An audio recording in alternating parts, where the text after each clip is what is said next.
You can't even watch Garrett Gilbert work out right now, right? No. See how he throws the ball or anything?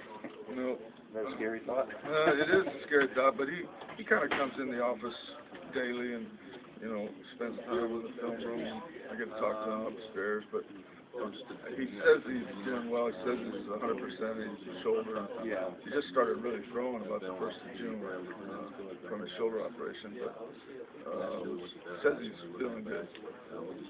Is he number one on your depth chart? Yeah. And obviously the big question, how is he going to be able to pick up your offense so quickly? Well, I've done it before, had to do it before, and, you scale back a little bit, but at the same time, there's enough things that he can have production with, even though it'll be probably a little limited at first.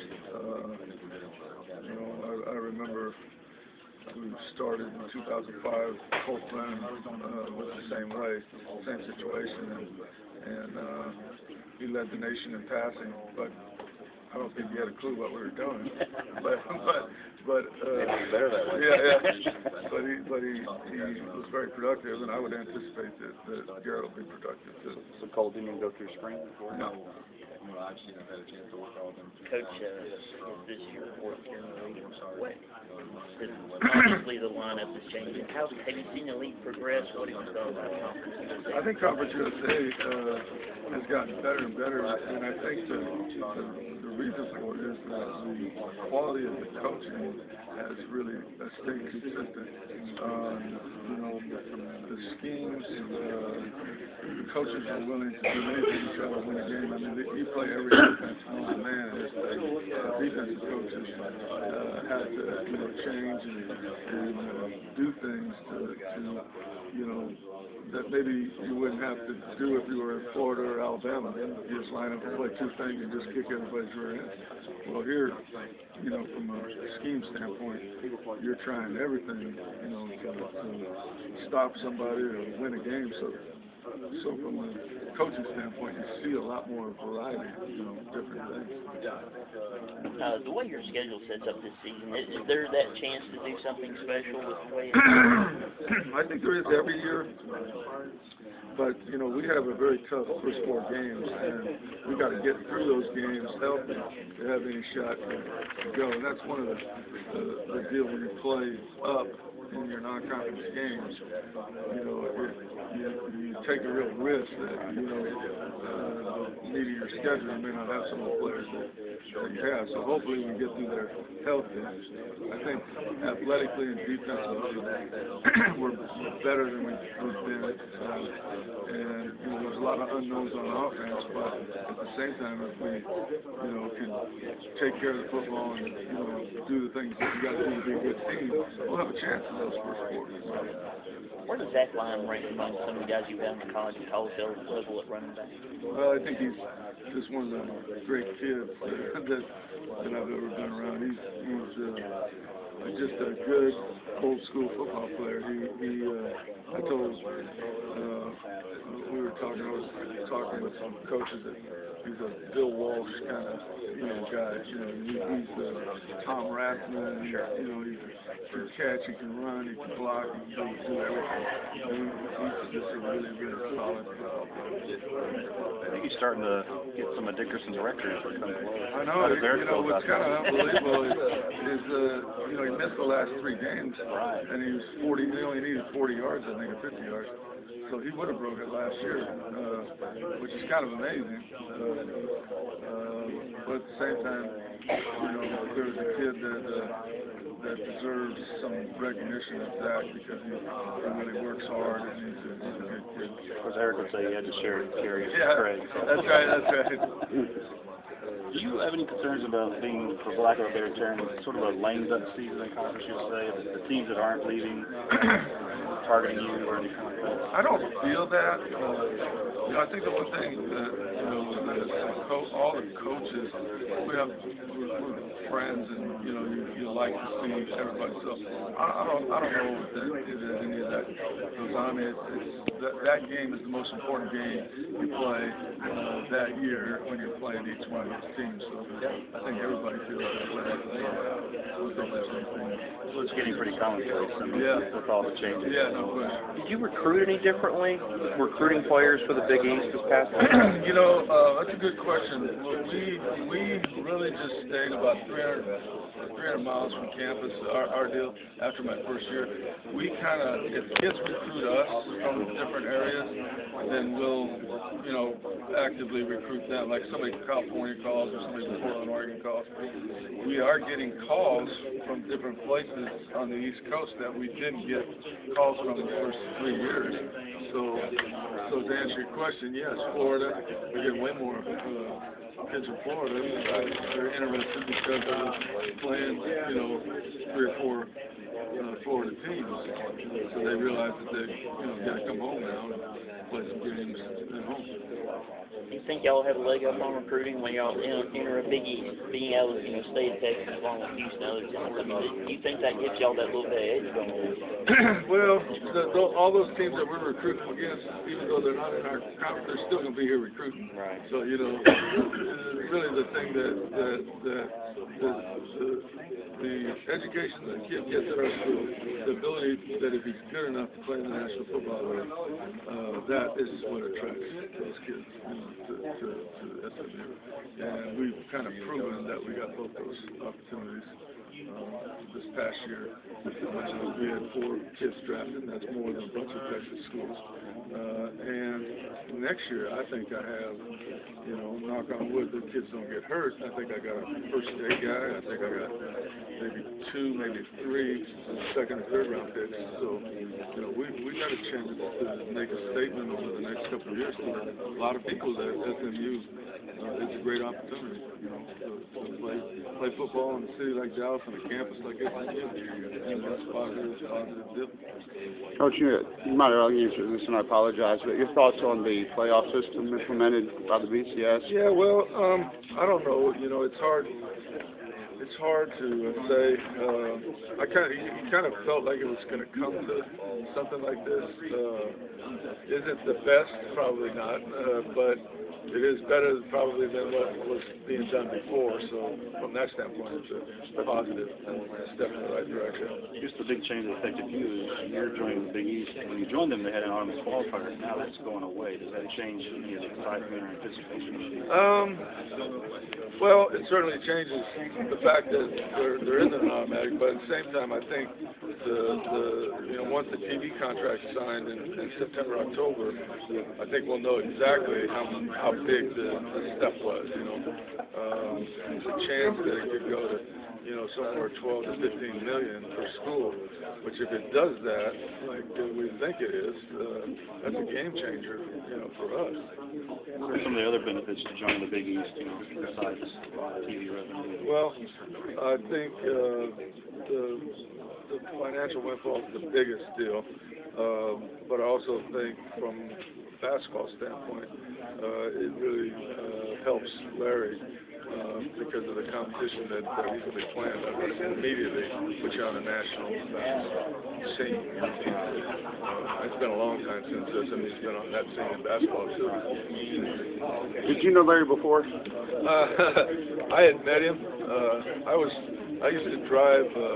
I told him this when I hired him. I said, I've met you before. And he looked at me and I said, you won't remember this, but I used to drive the van for the Portland Trailblazers things that he'd seen from the hotel to the Memorial Coliseum when I was 17, 18, 19. He was with Denver at the time. And so I'd met him on the van one time. I was a driver. You spend any time with him recently? Oh, yeah. I've been over. We talk on the phone, and he's a big football fan. Yeah. And I told him I have a couple kids that I think might help him this first year because he doesn't have many kids coming back. So we've exchanged thoughts on a lot of things. Is he brushing up on your ABA knowledge?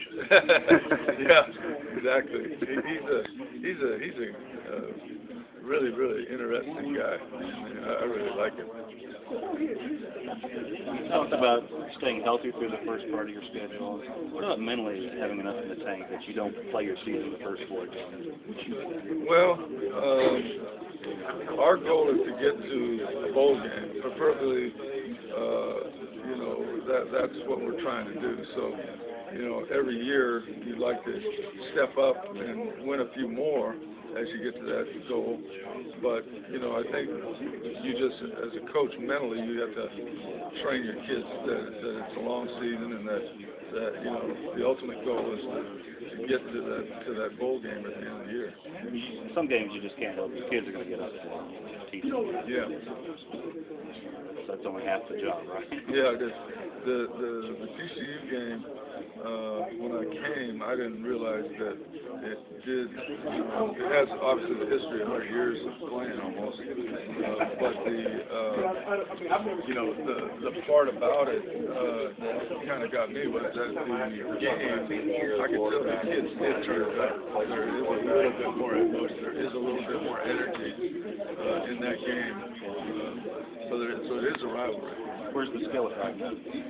Under armed security? I think it's armed security, yeah. You know, you are going to have a young, or, you know, a lot of new faces on the line, a new quarterback under center, and those first 4 games are going to be really tough for you. I mean, how do you think your team's going to react to those first 4? Just like they react to every game. They're going to go there and compete. I mean, is there any way you think you're going to do to try to prepare them any more, especially that offensive line? And every year you got new guys, you know, in some spots, and do what you do, you know, they grow up as the season goes on. No matter what I do in practice, things will change how they play against Baylor. You're going to get them ready, like you get them ready every year, and then they'll learn as they go into the game setting. But it's nothing you can really do. SMU has come a lot in the national media because of the Penn State thing, you know, indirectly, obviously. Is that a good thing? You know, things like the Pony Excess. Well, the 30 for 30 thing put us, I thought, that did more for us getting recognition as to where SMU was. I mean, we used to walk through airports and, you know, people would say, well, SMU, where is that? Now, just because of the 30 for 30, everybody knows where SMU is, and that they were at one time number 1. And the kids that I coached weren't even born when all that stuff happened. So that did help us, I think. Because it turned out to be a good story. Yeah.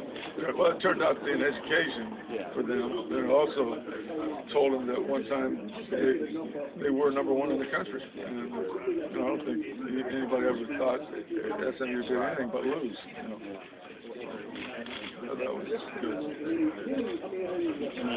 You know, seeing how SMU handled that, and I think Penn State could take a lesson from that. You know, I haven't really. I didn't know what it was like. I didn't know. I don't think there's any comparison personally. Well, a lot of people, think SMU punishes itself almost as much as it does afterwards. In terms of not allowing itself to be competitive again, shunning some of the older players, things like that. You think there's a way to handle it, how you can overcome it, not take 20 minutes? You know, like I said, I wasn't here for all that, but I've heard some of the things that did happen that made it harder, you know, on themselves. But, you know, that was a different era, different deal. Right. I don't think the two are comparable. I mean, kind of was totally different. After the success that you've had in your time at SMU, how much is better is your relationship with the local high schools like Skyline and those type of places? Probably 100% better. They didn't have a relationship. I've been to Skyline in 25 years. They know where we are. They know our coaches. They know what we're about. I would say 100% better. What's the feeling about playing high school games in Fort? Is that a no-brainer they should be playing? High school games in Fort Sid? Yeah. I think the high schools enjoy coming up there and playing. You know, it's a nice stadium. It's a great atmosphere. you know, we've had, I think, 2 or 3 games in the last couple of years, and I think we're going to have a couple more this year. Coach, can you comment on the summer workouts and development you've seen in the summer? Well, I haven't seen any of the workouts. You know, we're not allowed to do that, but just from talking with the weight coaches and stuff, they think that the incoming class is in the best group of kids that we've had, so physically and size and everything. So, you know, they're working out, throwing the ball 7-on-7, doing all the stuff that they're supposed to be doing. But until I get them that first week, I won't know kind of much about other than what we look at on when we recruit them. Obviously, a very hands-on coach during games. You have your quarterback on the sideline line. That's something that you think will help your he doesn't have to do everything by himself. Yeah, I think that you know, I've had success with quarterbacks, and some of it is what we do and how we do it. And I think that Garrett will be no different. You know, I think as a kid gets more comfortable in what we're doing, you do a little less of that, give him a little more freedom to do some things. But you know, like I say, we'll we do what we do and just try to get good at what you do. Are you just more comfortable talking to the quarterback directly as opposed to hand signals, signs? Well, I've done it both ways, but the ability to talk to the quarterback about what the play he just did and to say, make sure when he called the play, now make sure, remember, check this, you know, before the snap. Being able to do all those kind of things. And, you know, I was able to do that in the National Football League, but nobody knew I was doing it because you had the mic there. So without the headset, I just doing the same thing I did with the quarterbacks in the NFL. Talk to them about it and give them the play and then go. So, I mean, it makes the quarterback, I'm sure, feel a little more comfortable when he gets the ball in his hand. He has some thoughts on what is happening.